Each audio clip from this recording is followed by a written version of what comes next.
Hey guys, I'm back with another video. Today is a little bit different because it's going to be a Zara candle haul, which I never thought I was going to do, but this is what happens when you go on Instagram. So basically, what happened was I was doing an Instagram live last night and somebody, I believe their name was Derek, was asking me whether or not I had ever tried the Zara candles, and he mentioned that it was by Joe Malone, and I was like, excuse me, what? And then so I looked on the website and they were only like $15.90 for like a Joe Malone candle, and I was like, okay, I need to check this out. So that's what I did today. Just got back, I ate some food, and then now we have our Zara candle haul. So yes, basically, let's see, where do I start? So Zara is like a clothing retailer. It looks kind of like sophisticated, simple type of clothing. My Zara was like a huge 2-story one, and just tons and tons of clothes. I didn't really care about the clothes whatsoever. I was just like, just give me the candles. So I finally found it. It was just like a really small little like bookcase shelving system of candles. They had pretty much everything that I wanted except for one notable one, but they had a decent selection of candles. I mean, obviously paled in comparison to their selection of clothes, but clearly they're a clothes brand. So yes, it was my first time being in a Zara, and I did find the candles and I sniffed them out and then I bought them today, and that was that. So yes, Joe Malone is the like high-end luxury candle brand, and there's Joe Malone London, which was created by Joe Malone, the British perfumer, which is a lady. I think it's like Joe Malone CBE is the official title or whatever, and she created the Joe Malone London brand, but then that was sold off, or she sold it to Estee Lauder. So I don't think she actually creates the fragrances for the Estee Lauder Joe Malone brand anymore. And now she has Joe Loves, which is her own like Joe Malone brand that she does now. And so this is technically a collaboration with Joe Loves, which is Joe Malone. It's just confusing because Joe Malone is her name, but she is not the Joe Malone London brand anymore because that was bought out or she sold it or whatever it was. So in any case, so I've had Joe Malone candles before, even though they're technically the Estee Lauder Joe Malone and not the Joe Malone CBE, the person who does Joe Loves. But as you know, I've had these before. These are, I think, 200 grams. So the same 7 ounces as the ones from Zara, but these are like $60, $70 at this point. And I never really found the Joe Malone ones to be worth the price point, to be honest. I bought 2 of them and both of them were kind of just underwhelming and not at all worth the $60 or $70 price range. I don't even know how much they are anymore, but it certainly wasn't worth what I paid. Whereas the Diptyque candles that I bought, those seemed definitely worth it, and those were exquisite, and I bought like actual backups of the ones that I loved so much because those were indeed so good that I was willing to pay the $70 for those, because those were truly out of this world, like so much better than anywhere else that I've got candles from that smell like those fragrances. So that's my little background on the like Joe Malone and the luxury thing. So then I was like, okay, well, Zara selling these candles from Joe Love / Joe Malone CBE for $15.90. Basically, you can get like luxury designer fragrances for $15 for, I mean, a single wick 7 ounce. I was like, girl, sign me up for that. So that's why I carted my way over to Zara and I located it. I was there right at 10 o'clock when they opened and I got my sniff on, and so I bought 3 of them. So that's the little intro here. There is something about luxury candles for me that are just, the fragrances are just so much more like, I don't know, like gives me more joy, or like brings a little bit more of a spark, or like a, I don't know, liveliness to me when I smell the luxury ones. Whereas like, you know, the BBW one, I've just been doing it for like 10 years or whatever it is, and it's just the usual run of the mill. A lot of times it's just like sort of going through the motions of smelling the same old like blueberry, caramel, you know, pumpkin, this, that, or the other, strawberry, this, champagne, prosecco, that, and I'm just kind of like, you know, they're fine for like $12 for a 3-wick when you want really strong fragrances, but there's just something so much more fun about like going into like a luxury department store and smelling luxury fragrances. I just simply don't do it because it's so cost prohibitive, and I just can't justify paying $60 or $70 for luxury candles. And so that's the thing that, like, you know, obviously holds me back from it. And like, they're just luxury items, so to be like a luxury item of a luxury item seems just so over the top and unnecessary that I just can't do that anymore. So when I saw that they were $15.90, which is $16 for a 7 ounce single wick candle,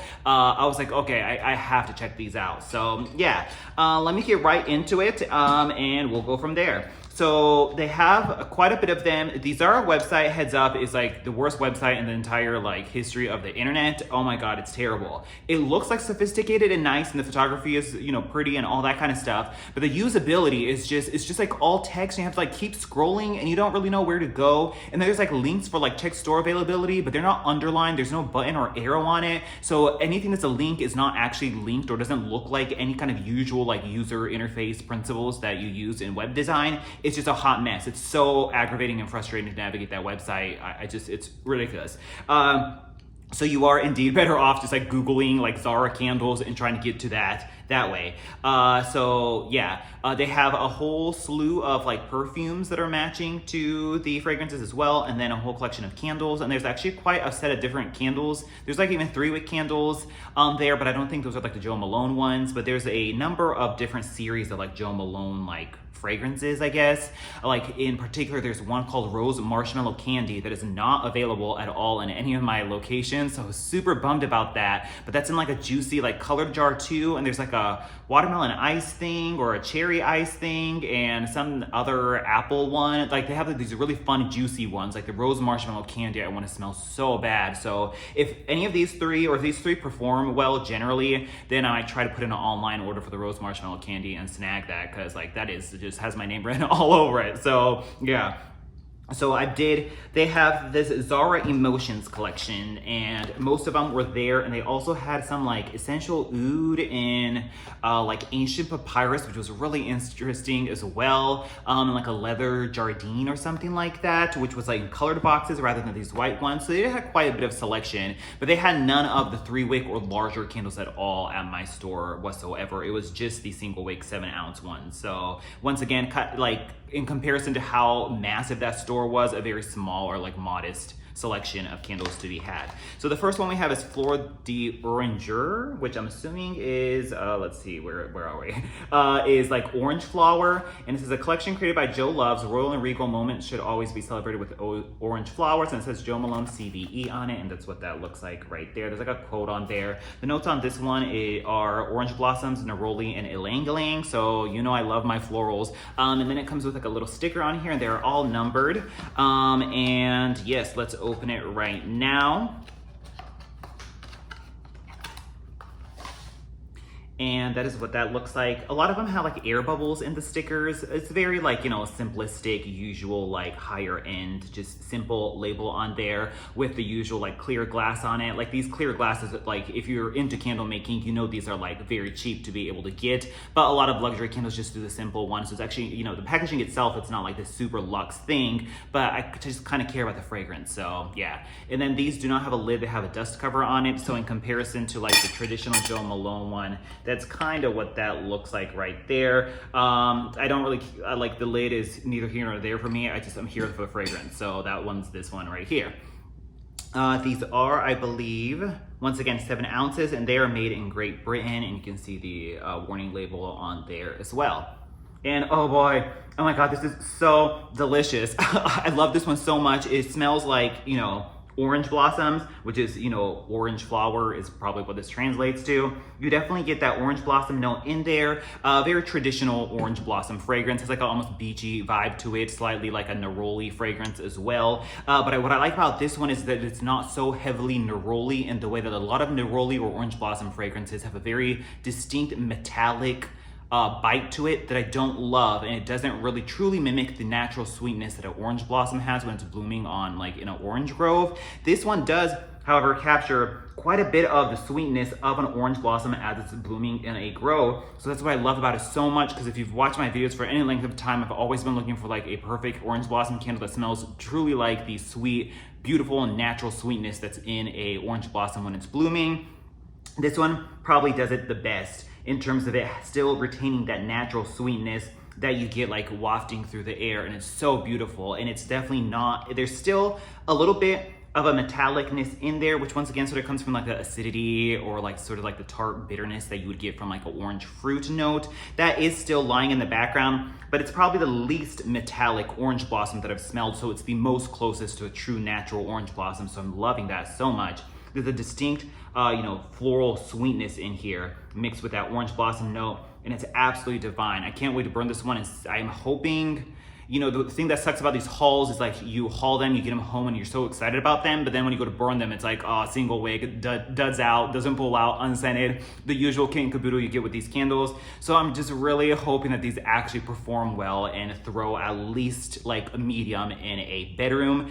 I'm not ever going to expect a single wick candle to fill an entire like open concept living area, but like I just wanted to fill adequately a smaller bedroom or office area. So I can't wait to burn this one because based on the fragrance alone, it's excellent. It really does smell like an orange blossom, so I'm really enjoying that. Yeah, comparing it to other orange blossom fragrances that I've smelled, I think Jo Malone London has an orange blossom fragrance as well. And there's a Nest orange blossom that I own as well. And those all have a distinct metallic note to it, whereas this one definitely retains more of the sweetness. So that's why I prefer or really enjoy this one much more than the others. So I was super impressed smelling this one. And to get like this type of like luxury orange blossom fragrance, like you can spend easily, you know, at Jo Malone for an orange blossom candle of this side for 60, 70 bucks or whatever, or Nest, whatever, what have you. It has a very distinct orange blossom profile that you would get from luxury candle brands, but I can get it for $16. So we will have to see if this burns well or not. I think Kimball was also on my live and she was saying she's bought them before and they perform great. So fingers crossed. So yeah, she's also tried them before. So I'm excited about that.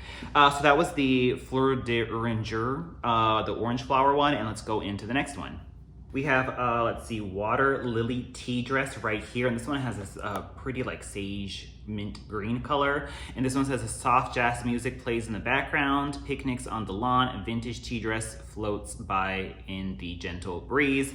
And that's a little quote on there as well. And that's what that looks like.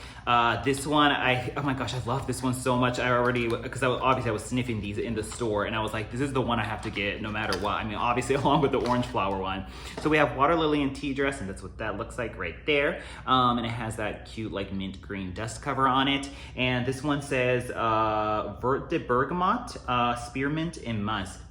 Oh my God, this one's so, oh my God, it's so bright and invigorating and clean and just delicious, all like bundled up into one candle. There's a distinct, if you smell like a water lily fragrance or a water lily fragrance before, there's a juicy, like aquatic, perfumey floral fragrance to it. And I most certainly get that in here. I love the mint in there. It's not like a spearmint gum. It's not your obvious like twisted peppermint type of peppermint fragrance, not at all like that. It's just a very subtle, slightly like fuzzy spearmint that gives it a very like cool but comforting green herbal vibe to it that just picks it up and just invigorates that sort of water lily note even more. And then I guess it says bergamot in there, so that would be citrus. There's definitely a cleanness to it, but don't think of the bergamot that you get in like the Bath and Body Works like bergamot waters, like Cologne Grody, like bitter citrus. It's a little bit more nuanced and well balanced than that. This one's hard to describe. It's a clean aquatic floral that has a little bit of a brightness or a zing from that spearmint in there. And it's just so refreshing and uplifting, but also floral at the same time. I freaking love this. It smells so good. I can't wait to burn this. This is just like the perfect, like beautiful, like spring day fragrance. It's been quite warm where I live, so I've like been all about the spring fragrances. So I really can't wait to burn this one, and that like green color is like totally, it has me sold on it. So yeah, Waterlily Tea Dress is delicious. So that was the second one that we had there. And the last one that I bought is the Tubereuse Noir right here. So I'm assuming that's Tubereuse Noir, which is the like flower.